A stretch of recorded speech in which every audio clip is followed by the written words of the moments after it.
Alrighty, guys, welcome back. Earlier, we were discussing Justin Fields being traded to the Steelers, and then we touched a little bit on Kenny Pickett. And now we're going to be diving into the college football playoffs expansion and revenue sharing. I already knew that something. I can't.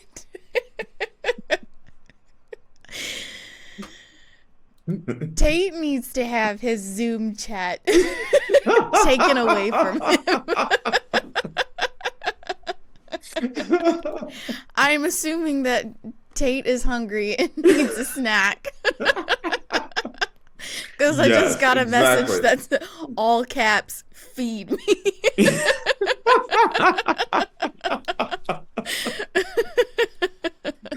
Gosh. Anyway. Sorry about that. So new stuff with the college football playoff. You guys knew that it was coming. It's been something every week. Honestly, I feel like it's been every other day with the college football playoff and what's been going on lately. So the landscape of college football is undergoing a systematic shift with the recent unveiling of revenue-sharing splits from the new college football playoff media contract. The distribution model reveals a significant disparity, with the Big Ten and SEC slated to receive 29% of media revenue annually, amounting to over $21 million per school. In contrast, the ACC is set to receive 17%, approximately $13 million each, followed by the Big 12 at 15%, $12 million each, and the Group of Five conferences collectively receiving 9%, which is $1.8 million per school. This revelation underscores the financial implications for individual conferences and schools, with substantial variations in revenue allocation. Moreover, it raises questions about the potential impact on competitive balance, resource allocation, and the broader sustainability of college athletics. Man, if I was the Big 12 and the Group of Five, I would not be very happy right now. No, I would be heated. I mean, the ACC, I'm sure, is a little upset as well, but I don't feel like they have enough room to talk because they're getting more money than the Big 12 and the Group of Five. So, okay, I don't know if you've ever seen the movie Friday with Ice Cube and all that. Probably not in your wheelhouse. I've heard about it, but I have not seen it. No, But I feel like the Big Ten and the SEC is like Debo riding on that bike, and you hear the wheels squeaking, you hear the music dun dun dun dun, and it's kind of like, what you got on my money? What do you got on my? You know what I mean? Because they took it all. They sure did. It was like, sorry, punk, give me that chain. They took everything. Yeah. $21 million per school. How many schools are in these two conferences? Let's see. The Big Ten has 18, and I think the SEC has 16. So they took all the money. Jeez, please.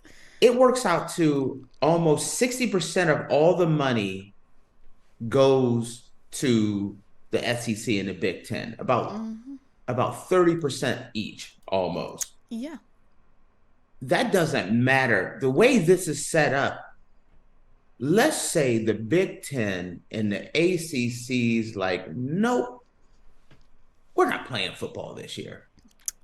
They got guaranteed. It doesn't matter if none of their teams made the playoffs. Let's say it was a really bad year for both of them, and only the Big 12, only the SEC and the Big Ten champion got in. Let's say the ACC and the Big 12 are killing it this year.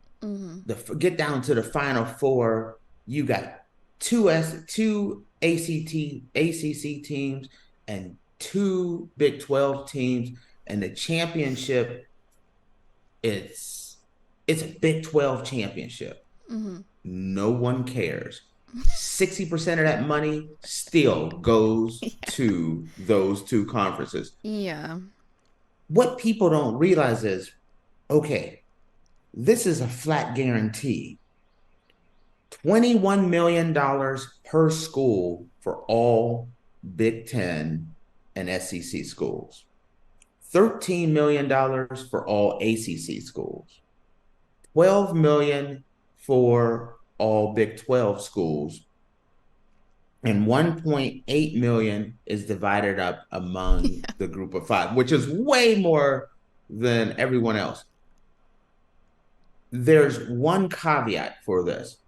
That 9%, that's the Notre Dame gets. Yeah, I was about to ask about Notre Dame. Okay, Notre Dame, let's say Notre Dame doesn't have a good season, then they get part of that group of five money. But if Notre Dame makes the playoff, they're guaranteed they get more money. So the least amount of money they would get is what the Big 12, that's the least amount they can get. So they're the only one with a special stipulation. I don't like this. Can't do anything about it. This thing is signed, sealed, and delivered. But do you notice there's something that if you listen to Faith, if you listen to me, we haven't said? There's no like, hey, you get this much money for making it, which I think they should have done. You get so much for winning your first round game. You get so much money for winning your second round game. You get so much for making it to the championship game. And you get so much for winning the championship. That's not there because there is no extra money. It is divided up before any game is ever played. It doesn't matter if the Big Ten or SEC wins the championship now. They're all guaranteed their $21 million each. You understand, as a group of five team could, let's say, Boise State just gets going and they're killing it. They're killing it. They go on, they start recruiting, they go on an Alabama type run. Not a Georgia run. I mean an Alabama run where, it's a decade of them winning championships every other year. It would take them 10 years to just equal what Georgia would get in 1 year's pay. It would take them a decade just to equal what Georgia or Michigan or Ohio State or Alabama, or God forbid, it would take them a decade to equal what Vanderbilt and Rutgers are getting. Vanderbilt and Rutgers are horrible. They're not, I mean, no, do they even play? I'm sorry. Everybody knows when you see Georgia about to go play Vanderbilt, do you even turn the TV on for that game? I mean, I watch every Georgia game, but that's okay. So you do, but I know that it's not going to be like a big thing. I know it's not going to be. Are you nervous at all? No. Because Vanderbilt's beating no one. They're good for 2 to 5 wins. 5 wins is like Vanderbilt is killing it this year. But they're going to make $21 million a year. I'm willing to make a wager with you right now, Faith. If you took Rutgers and Vanderbilt and took their total wins, it won't equal Georgia's wins this year. 2 schools will not, but they're going to be guaranteed $21 million. That's where I have a problem with this. I think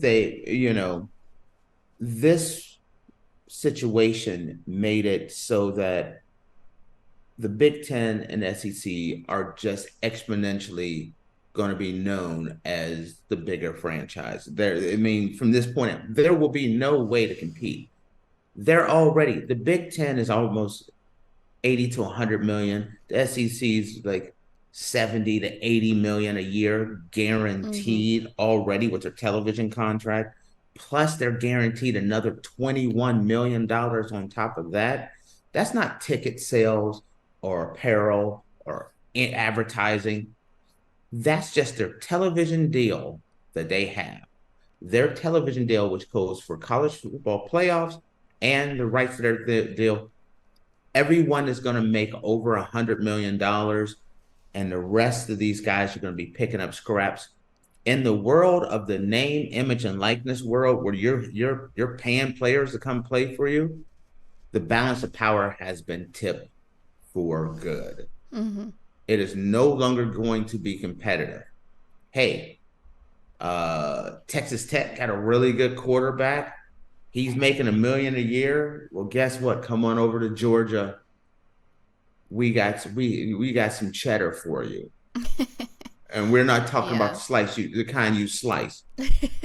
You know what I mean? There are opportunities now for them, for the Big Ten, and what they've done is pretty much guarantee that supremacy for forever with this contract.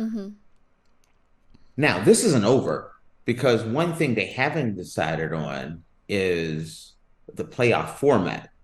They needed to take care of this. They haven't done that yet? No. As a matter of fact, everything has changed on that one.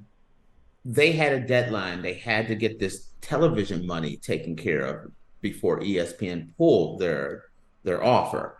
So now they have the money. Now they have to decide. It was where there was a model where it was the Big Ten and SEC got 3 teams in. The ACC and the Big 12 got 2 teams in, and then the group of 5 could get people in as well. Well, that's what they've been kind of fighting over. And I kind of feel like the ACC and the Big 12 rolled over on the money to get what I'm predicting is going to be now, which is 5 automatic bids. The top 5, I don't think it's going to be guaranteed. Like, I don't know if they're going to have any guaranteed spots now, but the top 5 conference champions, and then the 9 at-large bids. That's what I think the model is going to be. I think they've negotiated and gave up a lot of money so that the Big Ten and SEC doesn't get like 4 people in with the first round buys being theirs and all that stuff. That looks like that part could be going away. At worst, I could see a model where the Big Ten and SEC gets 2 teams in, and the ACC and the Big 12 gets 1 team in automatically. Something like that. But no, we'll be talking about that probably this week. Yeah. And I definitely don't see like how the format first came out. I don't see that being what it's going to be. Because I'm sorry, Big Ten and SEC, you can't be getting over $20 million per school and then expect automatic automatic stuff. Would it surprise me if it ended up being all 5 conference champions get a bid, plus the Big Ten and the SEC gets 1 extra bid, automatically guaranteed? Wouldn't surprise me. And Faith, when you think about the fact that this whole Big Ten, this whole college football story is finally coming to an end because they finally decided on money, think about this. Now they have to figure out the format, right? Florida State is still trying to get out of the ACC. Now there's talk of the Pac 2 or 12. They're not 12. They Two. want to start poaching teams Mm-hmm. and create a basketball conference, football conference first. They want to go to like the Western Conference or something like that. They want to poach the way it sounds like. I was just watching a thing and reading a thing on this. They want to grab the Gonzagas and all the top basketball teams, put together a basketball conference, and then actually take out a number of the Mountain West schools so that they can have this brand new conference that's strong in basketball, and then start rebuilding the football program as well. So the Pac-2 is starting, is they're saying it could be started as early as June. This Mm-hmm. stuff could start happening. So only thing that's going to happen is they're going to figure out the college football playoff. That's going to fade away. Florida State's going to rear their ugly head, and they're going to try and figure out Clemson and what's going on with the ACC. Mm-hmm. And then the Pac-12 is going to start doing their thing. This is going on all the way till kickoff of the Yeah. college football season. Mm-hmm. It is not going away. Yeah. Well, I sincerely want to apologize to the Who are you apologizing the to? Big 12 and the Group of Five. I mean, it's not my fault, but I feel bad for them, you know. Poor Well, guys. when you start thinking about the new library getting opened up on Georgia's campus out of nowhere, you'll know where some of that money came from. That television deal. I mean, I remember a couple years ago, Cincinnati was in the national championship game. Remember that? They played Georgia. They got When? dog walked, but wasn't it? That's 2 years ago. When? No, 3 years ago. Last year was That's Michigan and Washington. Then the year before that was Georgia and TCU. the one before And that was Alabama. Cincinnati and someone. Cincinnati made it to the Final Four. Mm. But they're now, imagine that you make it to the Final Four teams in college football, and the absolute most money you can make is 1.8 million, while the other guy, Yeah. is going to get 21 to 23 million. Plus, they already got an extra 80 to 100 million on the endorsement deal. Mm-hmm. Where is there going to be a balance at? There won't be a balance. Yeah. This thing is so lopsided that it has changed college football forever. Well, let me This tell you deal something. here. My tuition better go down the amount of money that Georgia's getting. Do you think that's gonna happen? They got 100. We're not talking anything else. Just television contracts. They're 110 million dollars. Yeah, I shouldn't be charged as much as I'm being charged for right now. Yes, tuition should be free for everybody in the Big Ten and SEC. Absolutely. Yeah, with the amount of money that they're making, yes, I shouldn't have to pay They're to go to school. cleaning up. They're cleaning up. Yeah. If you're Toledo or the University of Akron, man, they're getting nothing now. Yeah. They're getting like some top ramen. That's about it. They don't even get they're getting so little money that they just get the ramen, but somebody took their seasoning packet. That's how bad. Just unflavored noodles. They just got unflavored noodles. That's all they can afford. Oh, they can't gosh. even afford the seasoning packets now. All right, guys. Well, with that, we're going to take a quick break. And when we come back, we're going to be talking about LeBron James breaking the NBA scoring record, and it ranks as the top sports moment of 2023. So stick around.